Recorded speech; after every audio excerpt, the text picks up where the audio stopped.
Well, speaking of Blabbermouth, and now I'm shifting gears. It's all right.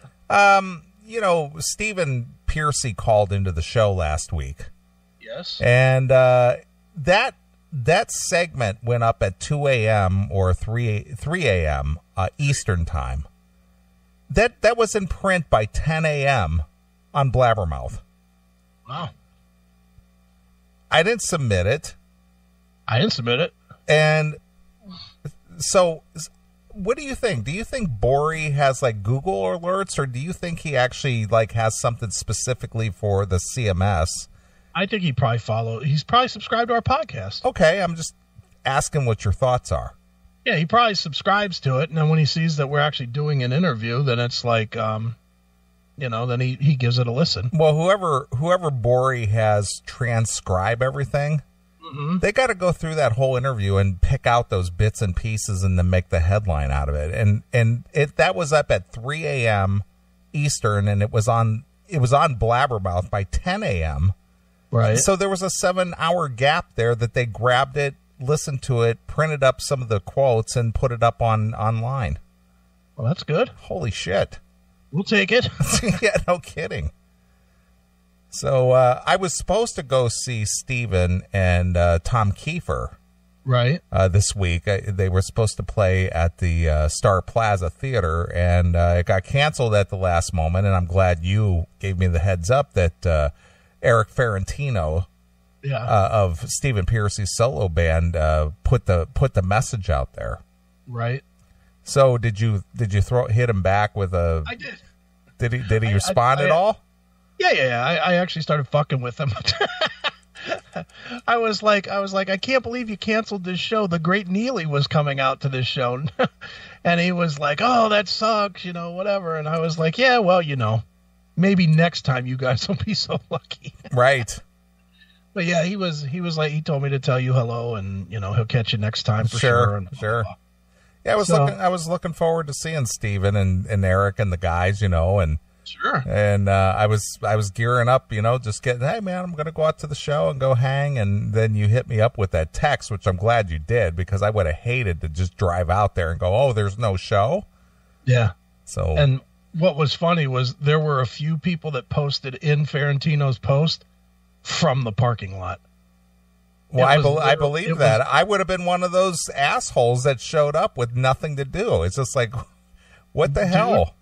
It was just sheer luck that I happened to be on Facebook in the middle of the afternoon. What? Sheer luck? I thought you lived with Facebook. Well, I do, but this last couple of weeks I've actually been working and not on Facebook quite as much. But I just happened to pop in and saw that thing and was like, oh, I better tell you. I'm glad you did. And sure enough. So how about that? Whatchamacallit, Tom Kiefer having vocal problems. Well, again. That's not a surprise. I mean, I did look at a couple of shows that he's done recently, and he did not sound good. Really? Yeah, he was struggling a little bit, but his style, man, he rasps the hell, if that's even a word, out of his vocal cords. Right. And for him to say, yeah, I strained my voice, that's not going, oh wow, what a surprise. I wonder what happened there. At what point does he come off the road though? He's been on the road forever. Yeah, he's been on the road since he released his album 2 years ago. Yeah. And I mean, it's been nonstop on the road. It isn't like he's done like 3 months and then took a month off. Right. I see every day. I see posts of where he is. He's out there all the fucking time. Sure. I saw him at M3, and man, he was pushing it. I mean, and he hit a few sour notes at M3. I mean, even Don, I was hanging out with Don, and he was just like, oh God, he says, I can sing a little on the high side still a little bit. He says, I don't know how he does that. He says, man, that is tough on your vocal cords. Well, it's because he had them rebuilt, didn't he? Yeah, he did. That's how. Because his vocal cords are 30 instead of 50. Right. But boy. All right. Well, I didn't get to see Steven this week. So supposedly September 1st. Yep. They're coming back again. So we'll, 6 weeks or so. Yeah. And that's a week that we're off for the show too. Yeah. So. You're going to be doing your army buddy shit. I am. I'm actually going to take a break from Cancer Central here and go play Army again for a little while. Yeah. So what's the plan for that? Are they coming to the local area? Are they going to PA, or what are you doing? We're going to do, one day we're going to have a party over at Kelly's house. Okay. She's like really cool and said, hey, you can have the party over here, because I couldn't do it here. Yeah, of course, because now you're all like spick and span over there. And exactly. And just with him going through chemo, we can't have like 10 people's germs. Yeah, you can't have drunken assholes hanging out at your house. Yeah, till 5 a.m. or whatever. I can't do that. Right. So we moved it to Kelly's house. So we're going to do that on Friday. Saturday, Rock Hall and like touristy shit. You know, go see the Q, go see Jacobs Field, you know, the LeBron poster, blah, blah, blah. Sunday, we're gonna watch football down at the Rock Hall, or the football hall. Okay. We're gonna go to Canton for the football hall. And then on Monday, we're going to go to Pittsburgh, go to Pinball, PA. Nice. Good for you. So it's going to be a packed weekend. Well, I hope you're able to carry through with all that and it doesn't get derailed for any reason. Well, it should be fine. I mean, I've got a plan set up for my kid, and you know, we've got that all worked out. Those are the only 4 days I'm taking off, but.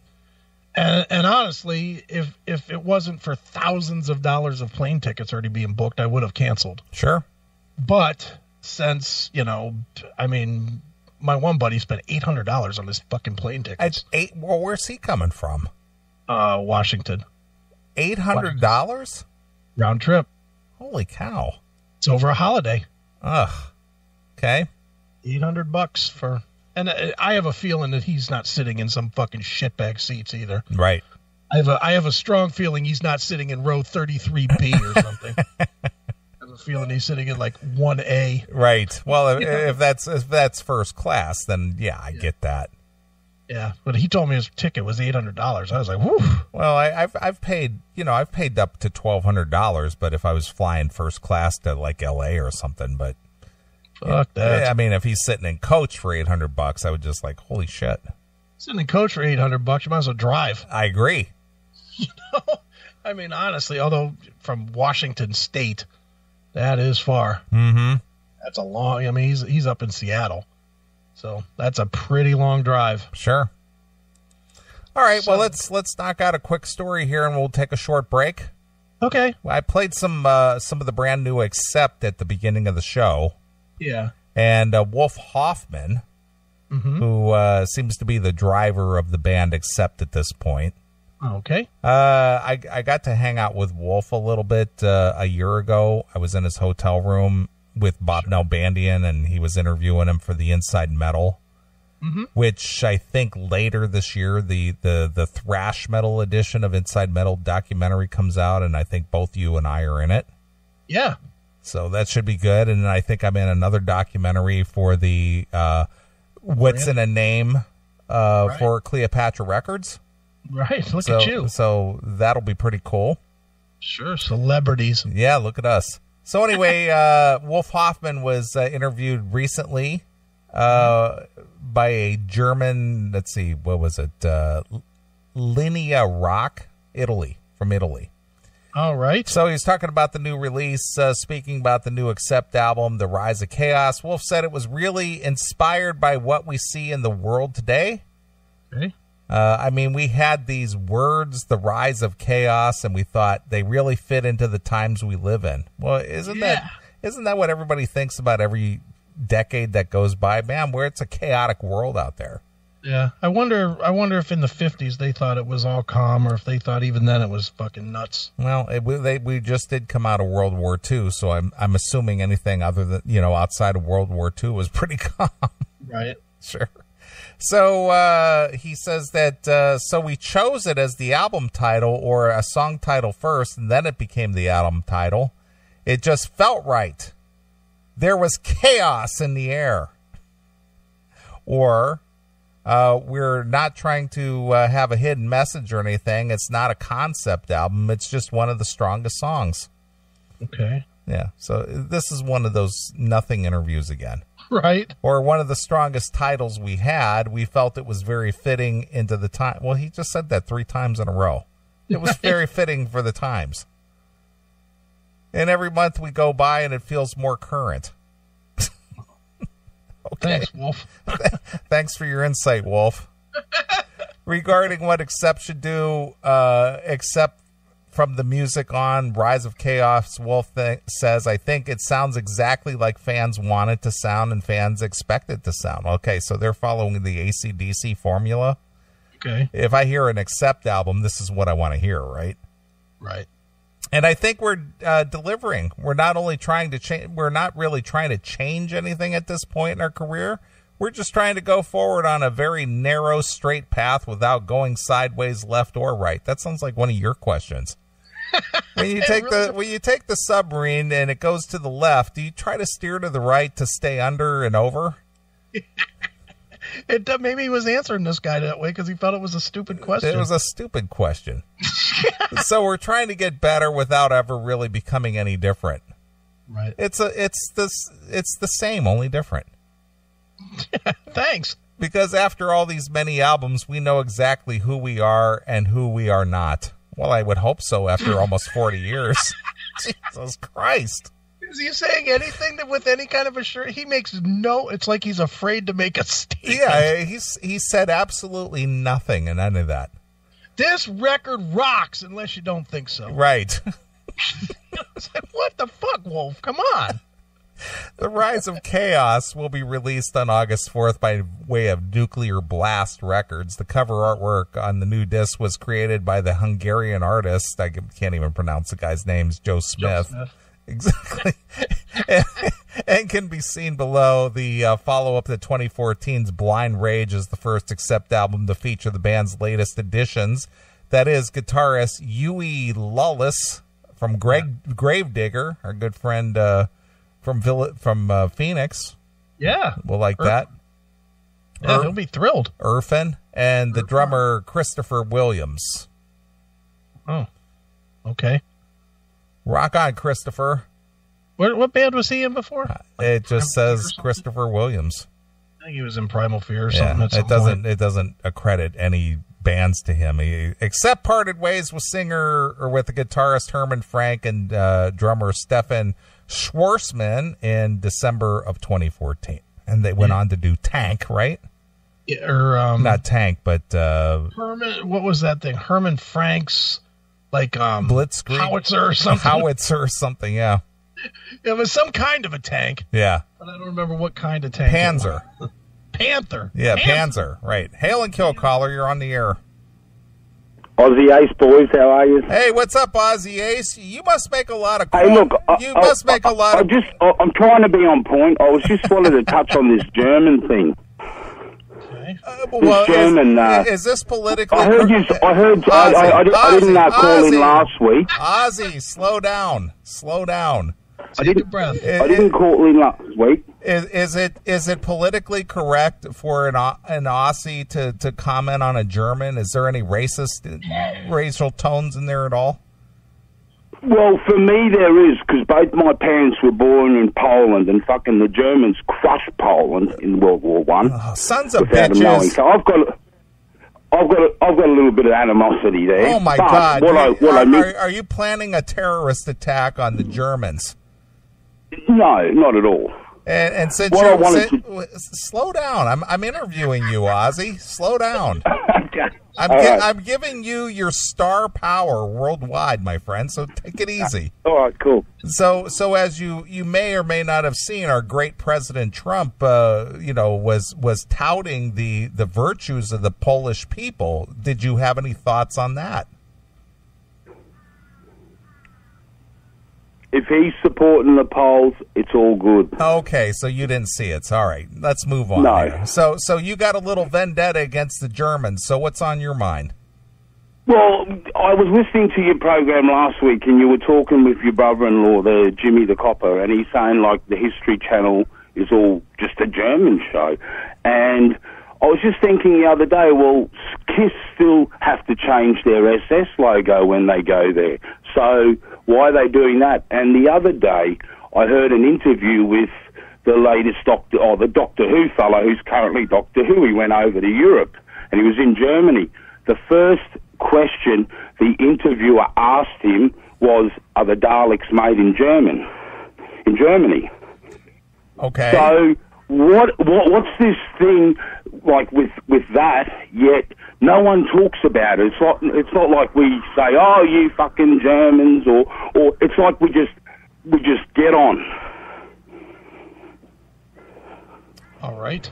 I don't know what to say. I don't have a comment for that. You're kind of left me hanging here, and I'm a little worried about you, Ozzy. Every time you call the show, you are just like breathing like a motherfucker over there. I mean, are you okay? Well, I've been working and listening to the show, so yeah, you know. Well, does working require all. you to run on a treadmill or something? Oh, well, I'm doing a bit of lifting and packing a few things up and whatever, so. Yeah, so all right. No, I'm fine. Okay, because I'm gonna get you some perfect 7. I wanna thank you. Oh yeah. Did you receive all that? Because when I tuned in, I heard Chris going off, "We ain't fucking doing any ads, and we're not doing that drum shit, and fuck perfect 7." I thought, oh God, he's not going on about me, is he? With this. I'm going to get your perfect 7. I just wanted to thank you for your generous purchase. You must be making a lot of coin over there to send hundreds of dollars of U.S. American dollars to me to get you some shit medicine. Well, I know I can trust in you. I've got 2 mates who live over there, but for me to get them to do it, oh, Jesus, I mean, it's... You know, it's just I'm better off letting you do it, and I get a few hats as well. Yeah, you might as well. I mean, you know, you might as well have these lowly hosts of this classic metal show be your slaves. Be my fucking slave. And don't tell me about me manager's got a fucking gonna be calling me soon, because I've already looked after the manager. He's sitting on the can. He's just done some fucking perfect 7. Right. All right, guys. Well, I'm going to enjoy the rest of the show, and I will try to be on topic. Okay, excellent. Oh, hey, did you get that book I ever sent? You sent me a book? Just a book on Australian music, rock music. I will have. Did you send it to the P.O. box or something, or where'd you send it? Yeah, that same P.O. box. Oh, okay. Or has it been too many bullets to dodge to get to that box? Well, no, I'll just... It's Chirac after all. But no, I will go to the post office this week and see what I find. You know, because otherwise, if I need to tee up one of those bloody bulletproof tanks to deliver it to your door or something. All right. All right, Ozzy. No problems, boys. Check it out anyway. So, the hats. Well, I wear hats all the time, so I'll go through them like nothing. All right. Hail and kill. Hail and kill. Fuck you, pal. Hands up! Did you see Jackal? It's in the closet. No, I didn't see that. That's funny. It's in the closet. Funny. Go dig that book out. It's in the closet. All right. Are you done with what's his name, or do we still? Yeah, I'm done with Wolf. Do you want the numbers real quick for the royalty numbers? Yeah. Well, I thought Corey might call in and we could discuss it. I guess he's tied up, but he sent me the numbers. Okay. Well, why don't you save it? Let's take a short break and we'll come back and we'll talk about it. Okay, they're unbelievable. I want to know. You're going to be stunned. Yeah, I want to make a segment out of it. So let's just play a tune or two and come back and we'll talk about it. You might want to play something that doesn't have any royalty. Yeah, but we got 2 weeks. Holy smokes, these numbers. Yeah, we got 2 weeks. Yeah, well, let's abuse the privilege. All right. Well, you've listened to this Accept CD a little more than I have. So do you have a suggestion for a song? Nope. No, I mean it's good, but I don't know any song titles at all. I've only listened to it twice. I'm just gonna play the title track. How about that? Just pick one. It's all good. All right. Well, here's some brand new Accept. This one comes from the Rise of Chaos, because it's something we see every day. And there's a lot of it out there, and it changes every day, and there's more chaos. And so it just kind of speaks for the times. Yeah, pal. All right. Here's Accept exclusively here on your Classic Metal Show. This is Herman Frank from Accept. You're listening to Classic Metal Show.